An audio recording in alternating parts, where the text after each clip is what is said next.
Hello people, welcome back into this channel, and in this video I would like to show you the way how to create a rolling text on Capcut application.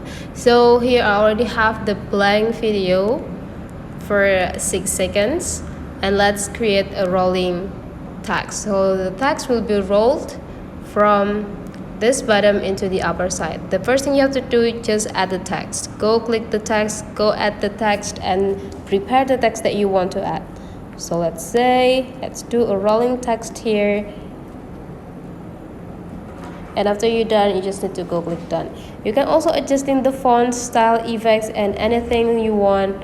But then after you're done, go click this button. Now you need to place this text into the bottom side right here, and after that you just need to go click this plus or keyframe right here.